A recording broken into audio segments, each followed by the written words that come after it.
Hey, what's going on? Daniel here. Welcome back to another video. So as you know, I've been in Mexico City for quite a while. It's one of my favorite places. When I'm here, I just feel at home. I feel zen. I'm not out doing all the touristy stuff because this is where I come to focus to get work done. As a digital nomad, I still have work to do like everybody else. But what I really want to talk about in this video is the state of Mexico City as a digital nomad destination. And the most important thing about being a digital nomad and some of the reasons why we travel is because of the value proposition that each of these destinations offer. And Mexico City is or has been known to be one of those affordable places, or a place that offers a lot of value when it comes to cost and historical value and a lot of cultural values at the same time. But I really want to talk about the cost aspect of things, because if you are thinking about starting a digital nomad journey, or maybe you've already started and looking for a potential destination, Mexico City is probably on your radar, and cost is one of those important things. Mexico City, long story short, is not as cheap.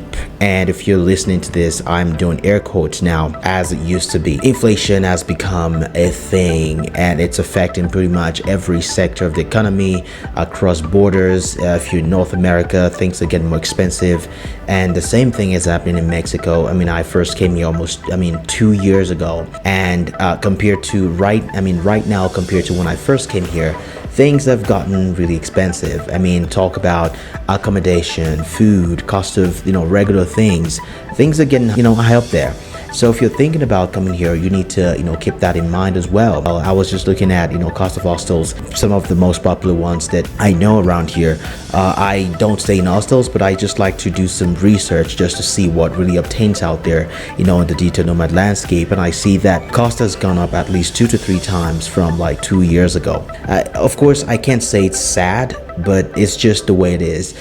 Countries are not going to stay developing forever. Developing countries will eventually develop, and underdeveloped countries will eventually become developing countries. It's just the cycle of life. It's just the way things are. And I see that this trend is not just applicable to Mexico City. It's the same every single place. I've spent a lot of time in the Balkans as well over the last 2 years, and I went back a couple months back, and I just realized that prices are getting out of hand, especially with the way the world is, economy across the world, with the war in Ukraine, people move in, migration, and a lot of more people are just now getting into the digital nomad mindset, and people are working remotely and almost now finding that they can get as much value elsewhere as they do back in their home countries. So as you watch this video, you're probably thinking of starting a digital nomad lifestyle.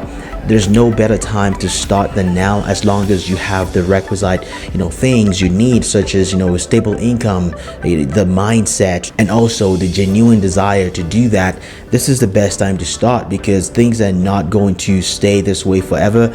Prices are constantly going to go up, and you can never tell what might happen in the next 2-3 years. Of course, Mexico City, having a close proximity to the United States, is always going to have the biggest impact when it comes to the rapid development of the digital nomad landscape. So you need to just get on with it, get on the road right now, and start your digital nomad journey. And you don't necessarily have to start in Mexico City, although I do recommend that if you are just starting out and you're in North America or you're close enough, Mexico is one of the best places to start your digital nomad journey, not only because of the cost, of course, but also because of the community Mexico City has got. At this point, over 1 million experts living in the country alone, and over 700,000 of that are Americans and Canadians. If language is something that you're worried about, Mexico City offers that. If you want a digital nomad community, an established community, Mexico City offers that. You can go on couch surfing right now. You will find at least 100 people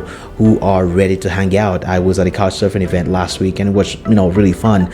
Lots of locals, lots of expat in the same group. So Mexico City offers so many, so much. But like I was saying, it's not the only place that you can start your digital nomad journey. If you are on the western part of the world, you can look at places in Southeast Asia, Thailand, Indonesia, Philippines, Sri Lanka. Also, the Balkans is somewhere that you can check out as well. Albania is a good one, Georgia, Macedonia, Montenegro. A lot of those countries offer, visa-free access to you if you are from the West, and also if you have, Schengen visa, a US visa, you can go to, these Balkan countries without even having a visa. Most of these countries are visa-free. So these are some of the options that you should be looking at if you are looking to start your digital nomad journey. So this video is just to, give you the situation of things. Mexico City, I mean, I can't stop talking about how things have just been, especially accommodation. If you go on Airbnb right now, you would hardly find a one-bedroom apartment for less than $1,000, which is a far cry from what really obtained here a couple years ago. So things are changing. Just keep that in mind, and also do your research. And if you have any questions, be sure to leave them down in the comment section. And if you want to connect with me, I'm on Instagram at ifdanieldid, and you can shoot me an email as well at ifdanieldid@gmail.com. If this video has been helpful, consider subscribing. If you have any questions, again, leave them down in the comment section. I'm currently in Mexico City. I am heading out of here in a few days. I will be going somewhere special, close to my heart. I've been here so many times, and I will be updating you when I do that. Again, I'm Daniel, and I will talk to you in the next video. Take care now.